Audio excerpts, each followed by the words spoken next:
Hello guys, तो मैं आप लोग के सामने लेके आ गया हूँ पैरासाइट के एक नया एपिसोड नंबर 23, जिसे मैं हिंदी में एक्सप्लेन करने वाला हूँ। और मुझसे काफ़ी लोगों ने कहा कि आप इस वाले एनाइम को एक्सप्लेन कीजिए, जिसमें से फेरी टेल और शील्डिंग हीरो का ज़्यादा मांग हुई है। तो ये मैं आप पर छोड़ता हूँ कि आपको कौन सा एनाइम ज़्यादा पसंद है। आप मुझे कमेंट पे बता सकते हैं और मैं यहाँ पे काउंटिंग करूँगा। जिस भी एनाइम का सबसे ज़्यादा वोट होगा मैं उसे ही हिंदी में एक्सप्लेन करने वाला हूँ। अब वीडियो को ज़्यादा लंबा ना खींचते हुए चलिए स्टार्ट करते हैं। Let's start the intro. You got to know now it's how we I get that just for being you must be absolute predator. We do not even have any enemies. Maybe they're not sitting for watching us there, thinking that someday we will be dead. तो इस episode के पहले scene में हमें शिनिची को दिखाया जाता है, जो कि जंगलों के रास्ते कुछ सोचते हुए जा रहा होता है। और वो कहता है इस पैरासाइट का मरना काफ़ी ज़रूरी है, वरना पूरी ह्यूमन रेस ही तबाह हो जाएगी। यहाँ पर उसे वो मॉन्स्टर सामने उसके दिख जाता है। शिनिची धीरे धीरे करके उसके पास तक पहुँचने की कोशिश करता है। जैसे ही वो उसके पास पहुँचता है तभी उसे घबराहट सी होने लगती है, लेकिन वो बड़ी ही हिम्मत करके अपने उस नाइफ़ को उठाता है और उस पर मारने के लिए रेडी हो जाता है। जिसके बाद वो उस पर मारने की कोशिश करता है, तभी उसे वहाँ से भागना पड़ जाता है, क्योंकि वो मॉन्स्टर जाग चुका था वहाँ पास से। और वो कूदता है एक पेड़ के ऊपर और कहता है तुम आ गए, मुझे पता था। उसके बाद वो कहता है तुम्हें मुझसे छुपने की ज़रूरत नहीं है शिनची, अब तुम मेरे सामने आ ही जाओ। यहाँ पर हमें शिनची को दिखाया जाता है, जो कि पेड़ के पीछे छुपा होता है। वो मॉन्स्टर को दिखाया जाता है, जो कि अभी भी शिनिची को ढूंढ रहा होता है। शिनिची काफ़ी देर से सोच रहा होता है कि कैसे उसे हराया जाए, क्योंकि अब तो मेरे साथ मिगी भी नहीं है यहाँ पर जो कि उसकी जान बचा सके। ये ज़्यादा परेशान हो जाता है और अपने सर पे हाथ रखते हुए सोच रहा होता है कि क्या किया जाए। तभी उसे बगल में एक लकड़ी पड़ी हुई दिखती है और उसे ध्यान आता है कि जैसे मिगी ने पहली बार बताया था, ठीक वैसे ही करूँगा इस बार भी। यहाँ पर वो लकड़ी को तोड़ता है और नुकीला बनाता है। इस बार वो पेड़ पर चढ़ जाता है और वो उस मॉन्स्टर को हमें दिखाया जाता है, जो कि कहता है अब मेरे सामने आ जाओ, अब मैं तुम्हें मारने में ज़रा सी भी देर नहीं करूँगा। जिसके बाद वो उस पर कूदता है और कहता है जय भद्रकाली।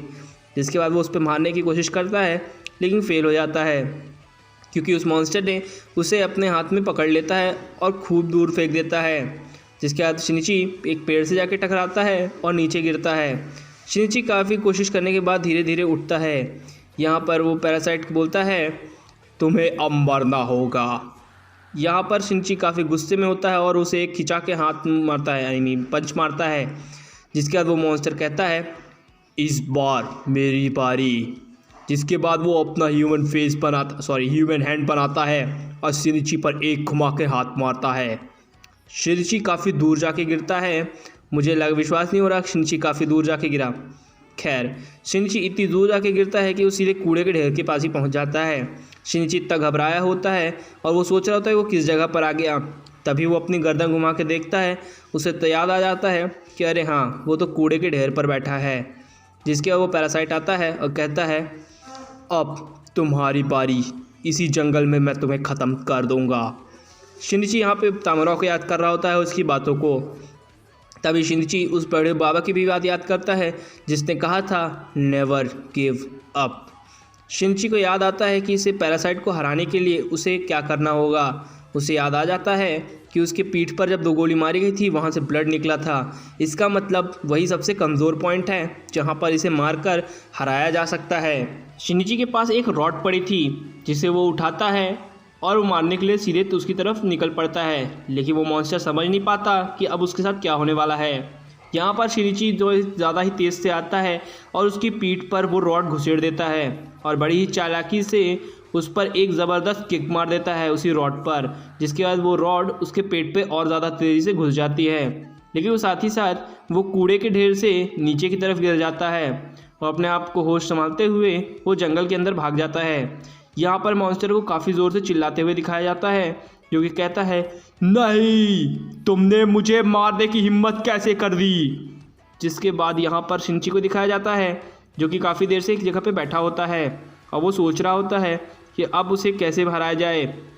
तभी वो उसकी आंखें फटी की फटी रह जाती हैं, क्योंकि उस मॉन्स्टर ने उस पर आके एक हमला किया होता है। और जैसे ही धूल हटता है, शिनची एक पेड़ पर बैठा होता है। यहाँ पर वो मॉन्स्टर कहता है, आज तक कोई भी मेरे कमज़ोर पॉइंट को नहीं समझ पाया, लेकिन तुमने कैसे समझ लिया इस कमज़ोर पॉइंट को। जिसके बाद वहाँ पे मिगी उसके अंदर बॉडी के एब्जॉर्ब होने के वजह भी उसे रजिस्ट कर रहा होता है और कहता है मॉन्स्टर, मिगी तुम मुझे रजिस्ट मत करो, वरना मैं इस ह्यूमन को तो ख़त्म कर ही दूंगा, साथ ही साथ तुम्हें भी। लेकिन मिगी यहाँ पर उसकी बात नहीं मानता और यहाँ पर वो पैरासाइट भी उस पर हमला करने के लिए रेडी हो जाता है। तभी शिनिची ज़ोर से चिल्लाता है, मिगी। यहाँ पर मिगी के चिल्लाते ही मिगी वहाँ पर आ जाता है और उस ब्लेड को रोक लेता है।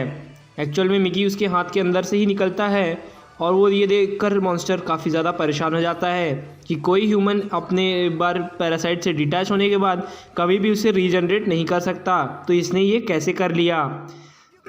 यहाँ पर हमें शिनिची को रोकते हुए दिखाया जाता है और उसका हाथ रीजनरेट होता है।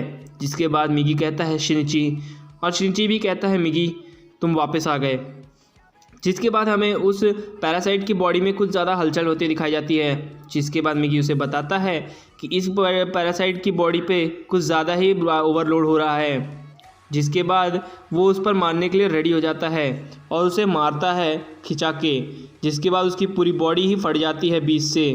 यहाँ पर उसके पूरे के पूरे चिथड़े ही उड़ जाते हैं और वो पूरी तरह बिखर जाते हैं। जिसके बाद शिनिची को दिखाया जाता है जो कि जंगल के अंदर वापस जा रहा होता है और उस नाइफ़ को उस पेड़ से वापस निकालता है और उस जीरे गार्बेज के पास पहुंच जाता है, जहां पर वो मिगी को बताता है कि यहां पर काफ़ी ज़्यादा फैक्ट्रीज़ वाले आते हैं और अपना कूड़ा डंप कर जाते हैं।